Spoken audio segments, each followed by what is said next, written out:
Hare Krishna. Dandat Pranam to all the Vaishnavas listening to me.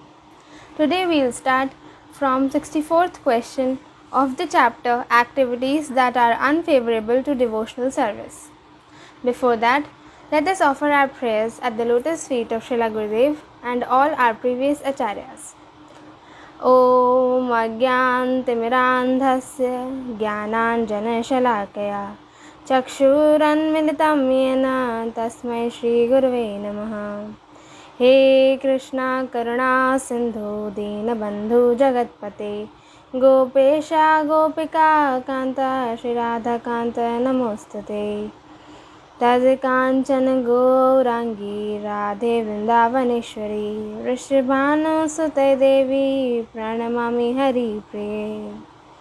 जय श्री कृष्ण चैतन्य प्रभु नित्यानंद श्री अद्वैत गदाधर श्रीवासादि गौर भक्तवृंदा वाञ्छाकल्पतरुभ्यश्च कृपा सिन्धुभ्यैव च पतितनाम पावनेभ्यो श्रीवैष्णवेभ्यो नमो नमः। हरे Krishna Krishna Krishna Hare Hare Hare Ram Ram Ram Hare Hare. 64th question is, which prayas or endeavors are unfavorable to devotional service?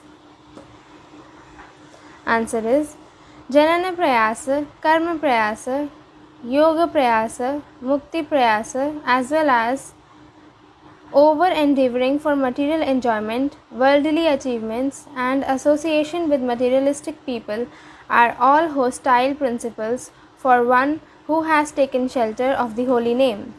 These different forms of prayasa ruin one's devotional service.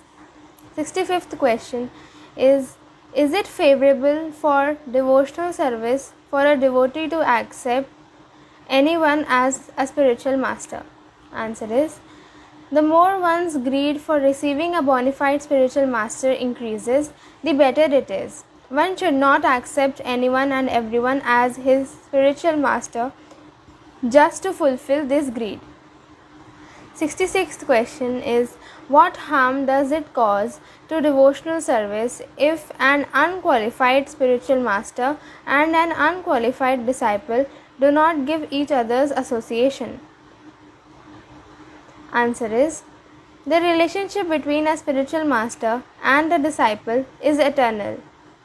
As long as their qualification continues, the relationship will not break. If the spiritual master becomes fallen, then the disciple has no choice but to reject him. And if the disciple becomes fallen, then the spiritual master should reject him. If they fail to do so, then both of them will fall down.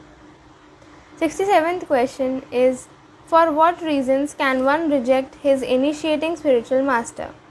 Answer is, it is a fact that the initiating spiritual master cannot be rejected, but due to two following reasons he can be rejected.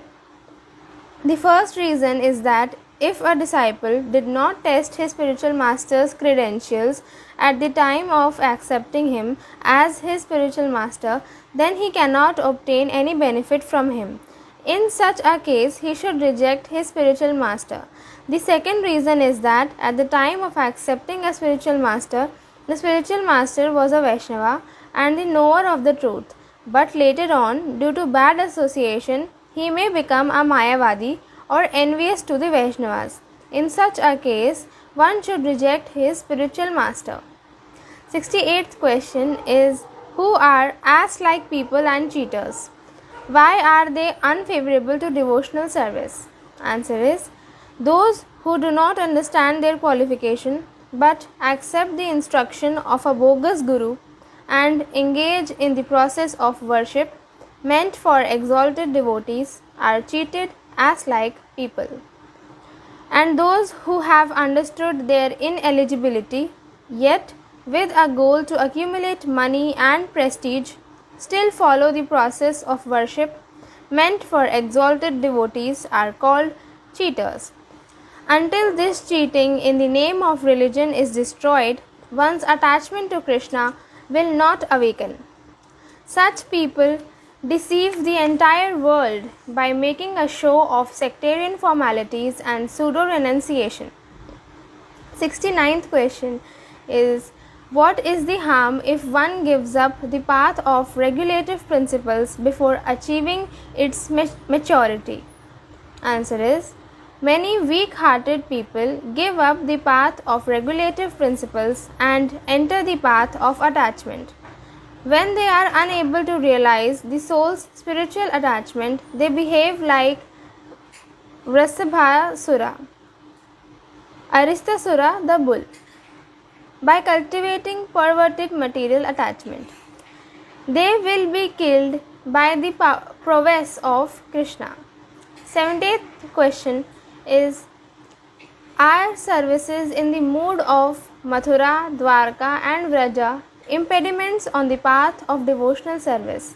Answer is, those who want to happily serve Krishna in the pure mood of Vraja should carefully destroy the above mentioned 18 obstacles.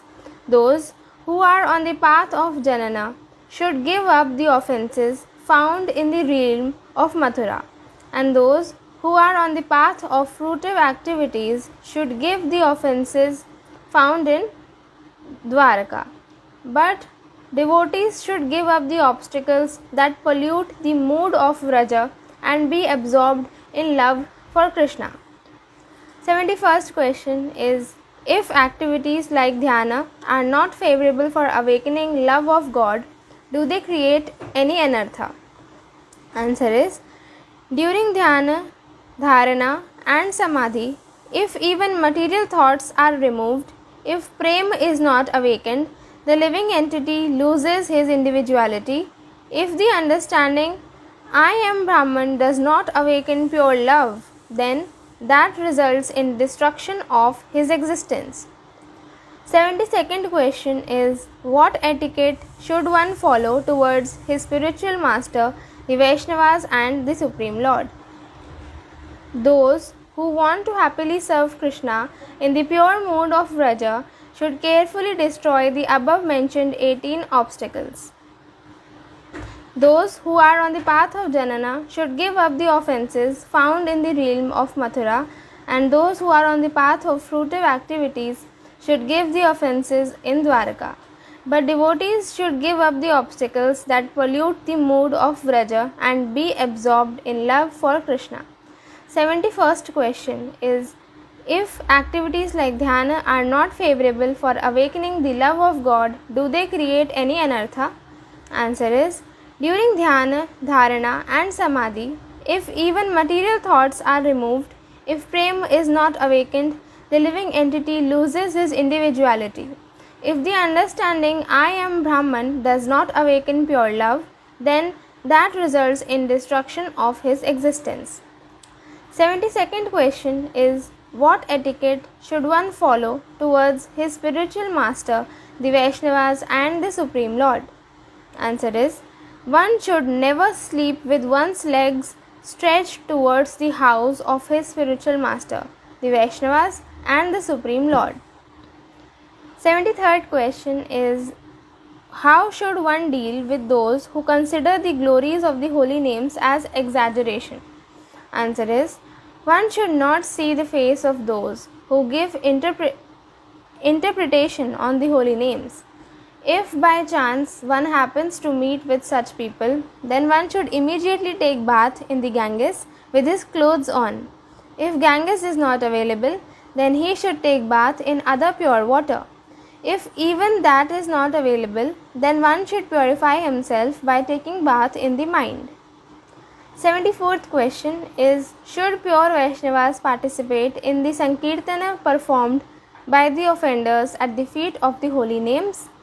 Answer is, the Vaishnavas should not participate in the Sankirtana performed by the offenders at the feet of the holy names.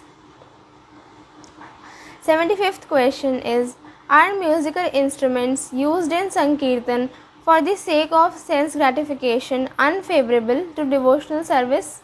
Answer is, apart from ancient musical instruments such as mridanga and kartala, if modern and foreign musical instruments are introduced in the kirtan, it certainly makes the kirtan very attractive. But irregularity in the process of devotional service comes up. Nowadays, we are so much overwhelmed by using foreign items that we even try to introduce such items into the process of our bhajana. 76th question is, why does an increase in the number of immature renunciates pose a threat to society?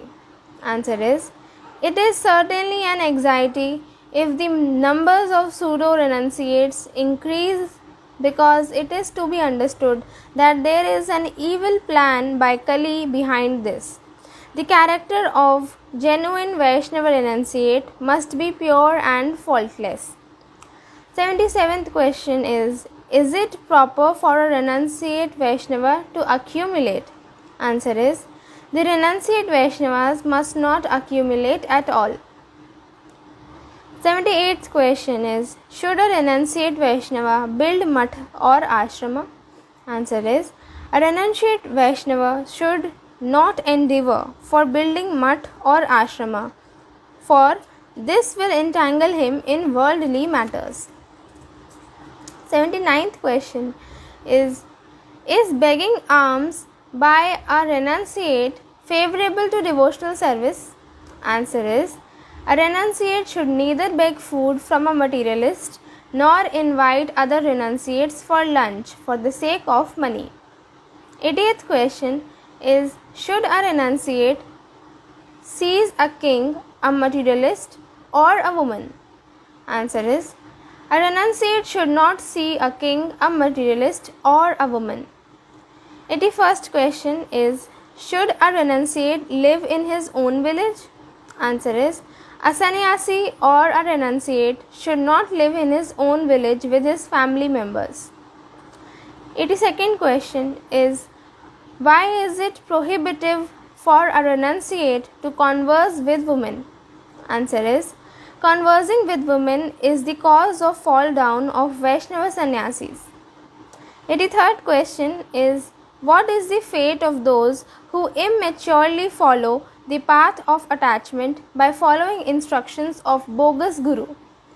Answer is, bogus gurus who did not consider their disciples' qualification for the path of attachment and thus instructed many Sakata-like people to accept service in the mood of Manjaris and Sakhis, committed offences by disrespecting confidential subject matters and thus fall down. Those who worship according to such instructions also gradually fell away from spiritual life because they do not attain the symptoms of deep attachment for those topics. Yet, they may still be delivered by the association of pure devotees by receiving proper instructions. 84th question is, what is the root of all sinful activities? Answer is, being unable to tolerate others' progress is called envy. This is the root of all sinful activities. 85th question is, what is woman debauchery? Answer is, debauchery of woman is a grave sin. 86th question, what should debauchery for name and fame be called? Answer is, due to debauchery for name and fame, all one's activities become extremely selfish. Therefore, one should give up debauchery. 87th question is it approved by the Shastras to leave home because of being agitated with mundane peace or disturbance? Answer is, many householders give up their family life and home due to feeling distressed at home or due to some other disturbance, that is sin. 88th question is, what are the different names of sin? Answer is, according to its gravity and lightness, the sin is addressed in various names such as Pap, Pataka, Atipataka and Mahapataka. 89th question, is laziness abominable? Answer is, laziness is counted among sinful activities. To become free from laziness is the duty of every pious person. With this, we finish 64th chapter and move on to 65th chapter, which is called Desiring Material Objects. First question is there any limit to material desires?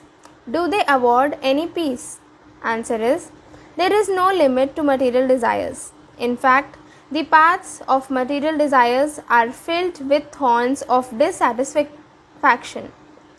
The more you want to advance, the more you have material desires. Desires are neither killed nor discriminate between temporary or permanent objects. Second question, is there any aim of pleasing Lord Vishnu in the materialist worship of Goddess Annapurna? Answer is, those materialists who, with the desire of getting abundance of rice in their future lives, worship Goddess Annapurna only with a false resolution of love for Lord Vishnu. Third question, how many kinds of godless persons are there? Answer is, there are 6 kinds of godless persons. First, those who are unfaithful to God and are devoid of moralities. Second, those who are moral yet unfaithful to God. Third, those who are God-fearing but think that He is under the control of morality. Fourth, those who speak lie or are proud. Fifth, impersonalist. Sixth, those who believe in many gods. Fourth question is, what is the life of an immoral, godless person? Answer is, those who are immoral and godless are attached to sinful activities and non-activity. Without moralities, one becomes whimsical. Fifth question, is the character of a moral godless person trustworthy? Answer is, where is the guarantee that if opportunity arrives, a moral godless person will not sacrifice his morality for his self-interest? Just by analyzing his character, this fact can be confirmed and one will realize the insignificance of the philosophy. Sixth question, are God-fearing karmis devotees? Answer is, the third kinds of godless persons are addressed as God-fearing karmis. They are divided into 2 categories. The first categories of God-fearing karmis are those who consider the gratefulness to God as their principal duty, but do not accept the existence of God. It is also their belief that one should imagine a God and offer him obeisance with faith, and when one's good character, which is the result of morality, awaken, there is no harm in giving up faith in God. The second category of God-fearing karmis believe that by worshipping God in the form of chanting His names and offering Him prayers, his heart will be purified, and when his heart thus becomes purified, he obtains the knowledge of impersonal Brahman. At such time, he becomes inactive. According to this philosophy, relationship between God and the living entities is temporary and not eternal. Seventh question is, how many kinds of liars are there? Answer is, liars are counted as the fourth category of godless persons. They are divided into 2, namely the hypocrites and the cheat. Eighth question, what is the nature of the hypocrites and what is the fate of those who intimate them? Answer is, by cheating everyone, the hypocrites clear the path of irreligion. Many foolish people become cheated by following them. Ultimately, such foolish people become averse to God. The hypocrites externally display symptoms of putting on transcendental Vaishnava signs, chanting the holy names constantly, showing detachment for the worldly objects and speaking sweet words, but internally maintain strong desires for accumulating gold and women. Ninth question is, Is there any end to material desires? Answer is, abandoning the position of Lord Brahma, you will constantly think how to obtain the position of Lord Shiva. After obtaining the position of Lord Shiva, you will want to be the one with the Brahman, as is normally desired by the followers of Shankaracharya. Therefore, to try to destroy the chain of material desires and keep them away from your heart, take shelter of the lotus feet of Sri Chaitanya and always reside at Shantipura in the mood of a beggar. 10th question is there any place for material desires in pure devotional service? Answer is, there cannot be any desire other than making advancement in the path of one's spiritual life in pure devotional service. To serve Krishna, there cannot be any objects like Brahman and Paramatma other than the objects of worship Krishna. There cannot be any tinge of performance of fruitive activities and cultivation of impersonal knowledge. With that, we complete 65th chapter and move on to 66th chapter, which is called Fruitive Activities. First question, what is karma? Answer is, karma is nothing but selfish activities. Karmis do not exclusively search for the mercy of Krishna. Although they respect Krishna, their main purpose is to attain some kind of happiness. Second question, is there any direct spiritual cultivation in the performance of pious activities, even though such activities may aim at Lord Vishnu?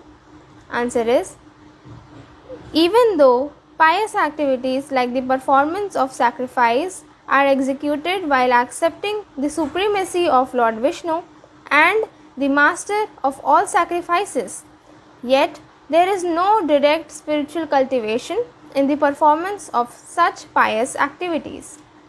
Third question, what is the unseen or the result of one's previous deeds? Answer is, a Jeev gets his nature in accordance to the impressions created from previous births, and accordingly his activity can have a beginning. This is called the unseen or the result of one's previous deeds. His natural impulse is formed according to the nature of the deeds done by him in the previous lives. Fourth question is, how is the contamination caused by karma and janana purified? Answer is, when one offers the fruit of karma for the pleasure of the Lord, when one's performance of karma becomes purified, when one becomes attached to the service of the Lord, then one's renunciation becomes purified.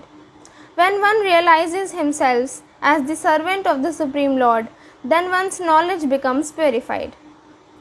Fifth question, is the fortune of the theistic persons undecided? Answer is, unlike the atheistic person, the fortune of the theistic persons is not undecided. The fortune of the living entities is decided according to their respective karma. Sixth question is, what right do persons have in the performance of karma? Answer is, whatever activity a living entity performs, he always remains the original doer. By supporting in the performance of that activity, the material nature becomes the secondary doer, and by awarding the fruit of such activities, the Supreme Lord becomes the associate doers. Since the living entities have fallen into nescience out of their own will, their original doership never ceases. Whatever activities the living entities perform after entering into nescience are called fortune, when those activities are about to bear fruit. Seventh question, why is karma beginningless? Answer is, to forget that I am an eternal servant of Krishna is called nescience. This nescience has not started from within the material time factor, rather the root of karma of the living entities grew from the marginal juncture. Therefore, one cannot trace out the origin of karma within the material time factor.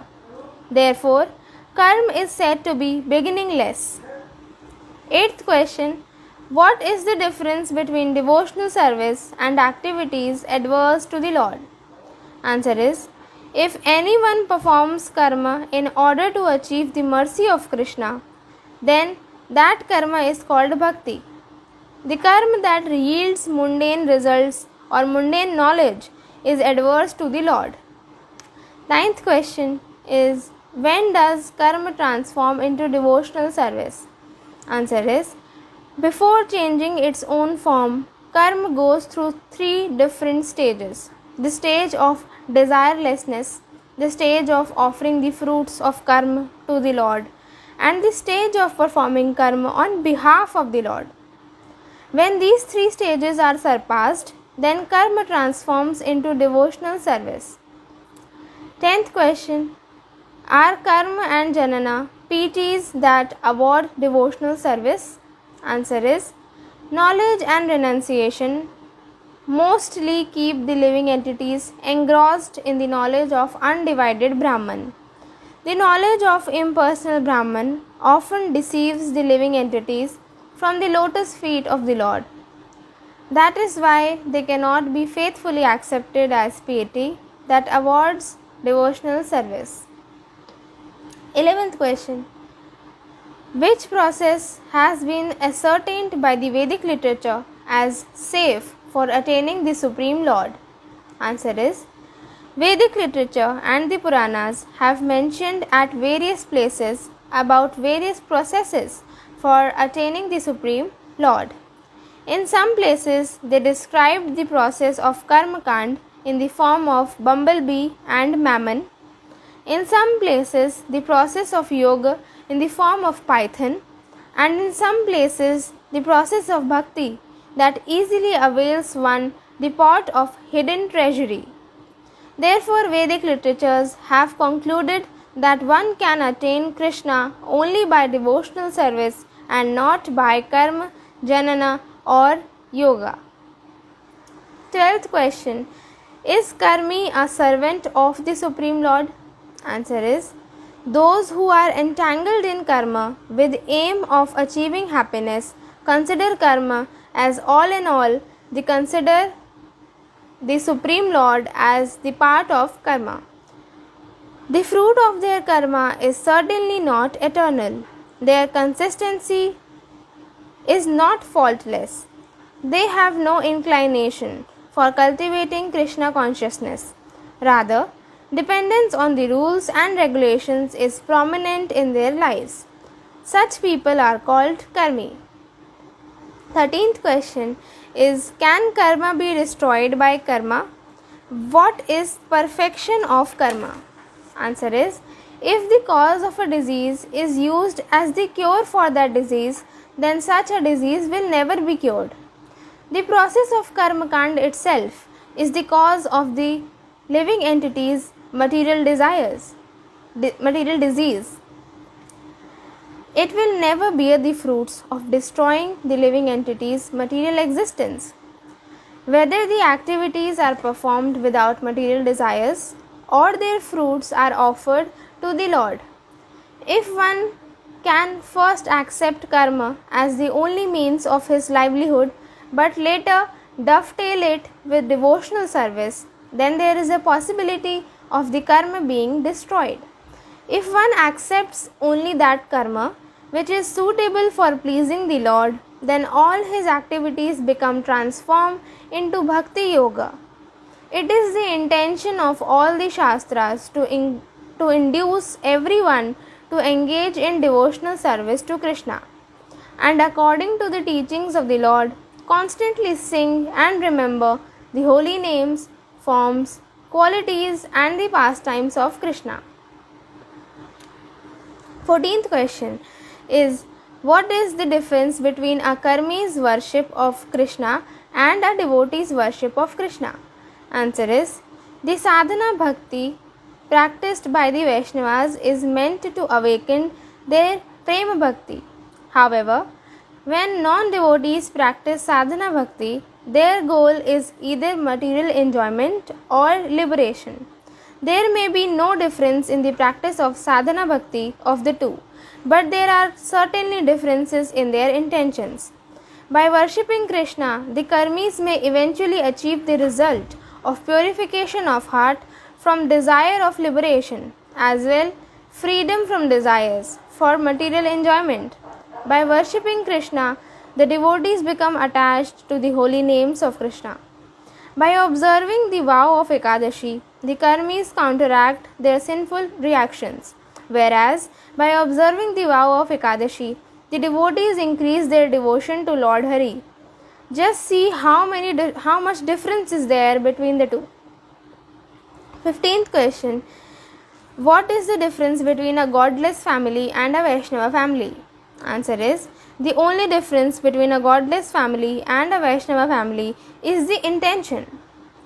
There is no difference in their appearance. The godless persons get married, earn money, build house, beget children, and perform all activities in the name of justice. But their intention is that by all their activities they want to increase the happiness of the world and their own. Even though the Vaishnavas perform all activities just like the godless people, they do not grab the fruit of their activities. Rather, they engage in the service of the Supreme Lord. Ultimately, the Vaishnavas attain the satisfaction. The godless people become controlled by lust and anger and thus lose their peace of mind due to desire for material enjoyment and liberation. 16th question is, when does one commit the namaprada of blaspheming the devotees? Answer is, offences at the feet of sadhus is due to being proud of one's karma and janana. The offence in chanting in the form of blaspheming devotees enters the heart of the non-devotee and takes up residence there. 17th question is, are sin and piety constitutional activities of the soul? Answer is, both sin and piety is relative, not constitutional. The activity or a desire that relatively help a soul attain his constitutional position is called piety. The opposite is called sin. 18th question is, for whom is the system of marriage beneficial? Answer, those who are very attached to material objects should associate with women through marriage, as this is piety for such persons. 19th question is, what is the irrelevant fruit of travelling to the holy places? Answer is, by visiting holy places, people become quite purified, although associating with saintly persons is the ultimate goal of visiting the holy places. People who visit holy places consider themselves purified, because by visiting holy places, their sinful propensities get destroyed. 20th question is, what is constitutional and temporary piety? Answer is, justice, compassion, truthfulness, purity, religiousness and love are called constitutional piety. They are called so because they always remain with the living entities like their ornaments. In the conditional state, these pieties become somewhat gross and are called punya and pious activities. Apart from that, all other pieties are temporary because they have arisen due to the living entity's contact with matter. In the perfected stage, however, both constitutional and temporary pieties have no existence. 21st question. Is there any desire for sin or piety in the hearts of Krishna's devotees? Answer is, since devotional service to Krishna is one's constitutional position, when one cultivates this service, then nescience, which is the root cause of relative situations in the form of sin, piety, is gradually fried and abolished. Although the desire to engage in sinful activity may suddenly manifest like a fried kaifish, it is quickly subdued by the process of devotional service. 22nd question. How many types of entombment are there? What is the result of each entombment? Answer is, there are three types of entombment: entombment through karma, entombment through janana, and entombment through bhakti. Remembering Krishna is the entombment through bhakti. Therefore, devotional service is entombment through bhakti. There is no need for devotees to separately endeavor for entombment.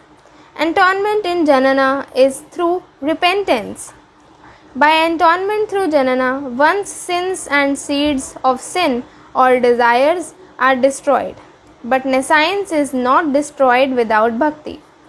By entombment through karma, such as Chandrayana, a kind of expiatory penance, one's sins are checked, but the seeds of sinful desires and nescience, the root cause of sins and the desire to sin, remains. One must understand this science of entombment with careful consideration. 23rd question is, why are the whimsical persons who give up the principles of Varnashrama Dharma fit for entombment? Answer is, by associating with mlechas, those who give up the practice of Varnashrama Dharma and also act whimsically like mlechas fall down as a result of opposing the proper code of conduct. 24th question. What is the cause of being born as an outcast? Answer is, the cause of being born as an outcast is one's fructified karma. It can be destroyed by chanting the holy names of the Lord. 25th question. How do the seeds of sinful activities become destroyed? Answer is, among the methods of purifying the mind, remembering Lord Vishnu is the principal one. The arrangement of entombment is meant for purifying the sinful mind. By undergoing the entombment such as Chandrayana, which fall under the category of Karmakand, the sinful activities leave the sinner. But the root of sinful activities, that is the desire to commit sin, does not go away. By undergoing the entombment in the form of repentance, which fall under the category of Janana Kanda, desires for committing sinful activities become destroyed. However, the seed of sinful activities in the form of aversion to the Lord is destroyed only by remembrance of Lord Hari. 26th question. How many types of impurities are there and what are the differences between them? Answer is, impurity is of two types, mental and physical. Mental and physical impurities are further divided into three categories, namely impurities born of place, impurities born of time, and impurities born of person. If one goes to an impure country, one becomes affected. The impurity of a place is caused by the sinful activities committed by the inhabitants of that place. That is why in the religious scriptures it is described that if one goes or lives in a mlecha country, one becomes affected by the impurities of that country. However, there is no prohibition in going to the mlecha country for the sake of acquiring knowledge about those countries, delivering those countries from the hands of miscreants through war or any other means, and for the sake of preaching religious principles. Going to mlecha countries just to acquire insignificant education, learn religious teachings, or live with the inhabitants of those countries certainly hamper the prestige of the Aryans. Whoever is affected by this is fit for entombment. 27th question is, what is the impurity of the mind? Answer is, illusion and envy make their mind impure. It is extremely necessary to remove them. 66th question, with that is 66th chapter is finished and we move on to 67th chapter, which is called empiric knowledge. First question is, what is the definition of Janana? Answer is, Janana is also the particular form of karma in the mode of goodness. Second question, What kind of knowledge and renunciation is acceptable to the devotees? Answer is, knowledge and renunciation are not counted among the limbs of devotional service because they make the heart hard like a rock. But devotional service is smooth and sublime. Therefore, knowledge and renunciation which arise from devotional service should be accepted. With that, we conclude today's session. We'll continue hereafter in the next session. My sincere obeisances at the lotus feet of Srila Gurudev and the divine couple Sri Sri Radha Krishna. Hare Krishna, Krishna Krishna, Hare Hare, Hare Ram, Ram Ram, Hare Hare. Nitai Gaur Premanande, Hari Hari Bol.